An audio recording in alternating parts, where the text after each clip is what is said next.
दशकं 95 नारायणाखिलगुरु भगवन्नमस्ते सर्वत्र गोविन्दनामसङ्कीर्तनं गोविन्दा गोविन्द श्री हरये नमः। आदौ हैरण्यगर्भे तनुमविकलजी वात्मिकामास्तितस्त्वं जीवत्वं प्राप्य माया गुणगणकचितो वर्तसे विश्वयोने। तत्रोद्वृद्धेन सत्त्वे न तु गुणयुगलं भक्तिभावं गतेन चित्वा सत्त्वं च हित्वा पुनरनुपहितो वर्तिता हे त्वमेव। सत्त्वोन्मेषात् कदाचित् खलु विषयरसे दोषबोधेऽपि भूमन् भूयोऽप्येषु प्रवृत्ते सतमसि रजसि ब्रोधते दुर्निवारा।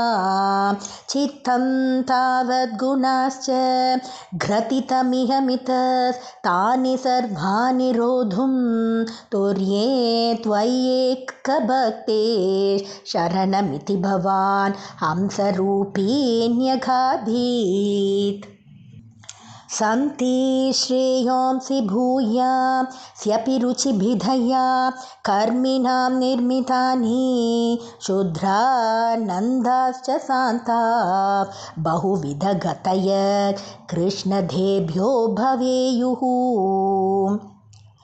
त्वञ्चाचख्यातसख्ये ननु महिततमां श्रेयसां भक्तिमेकां त्वद्भक्त्यानन्दतुल्य खलु विषयजुषां सम्मदकेन वा स्यात्।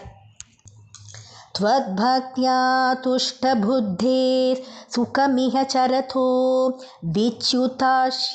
विच्युताशस्य चाशात् सर्वास्युसौख्यमय्यत् सलिलकुहरगस् एव तोयैकमय्यः।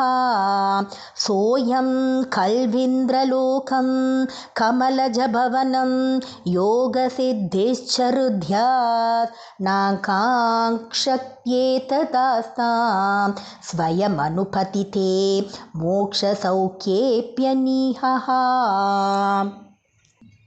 त्वद्भक्तो भाग्यमानोऽपि च विषयरसैरिन्द्रियशान्तिहेतोः भक्त्यैवाक्रम्यमानैः पुनरपि खलु तैर्दुर्बलैर्नाभिजय्यः।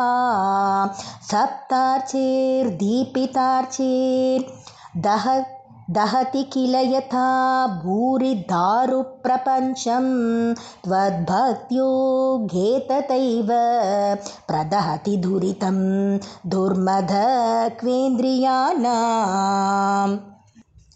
चित्तार्द्रीभावमुच्चैर्वपुषि च पुलकं हर्षबाष्पञ्च हित्वा चित्तं शुध्येत् कथं वा किमु बहुतपसा विद्यया भीतभक्तेः। त्वद्गाथास्वादसिद्धान् जनसततमरी मृज्यमानोऽयमात्मा चक्षुर्भत्तत्वसूक्ष्मं भजति न तु ताब् यस्तया तर्ककोट्या। ध्यानं ते शीलयेयं समतनुसुखभद् दासनो नासिकाग्र न्यस्ताक्षः पूरखाद्यैर्जितपवनपतश्चित्तबद्मन्त्ववाञ्छम् ऊर्ध्वाग्रं भावयित्वा रविविदुषिखिनः संविचिन्त्योपरिष्टात् तत्रस्थं भावयेत्वां सजलजलधर श्यामलं कोमलाङ्गम्।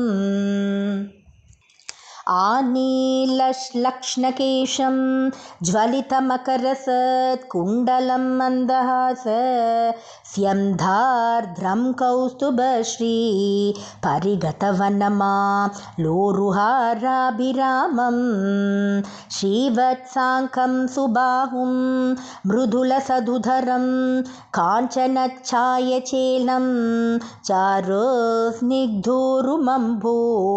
रुहललितपदं भावयेऽहं भवन्तम्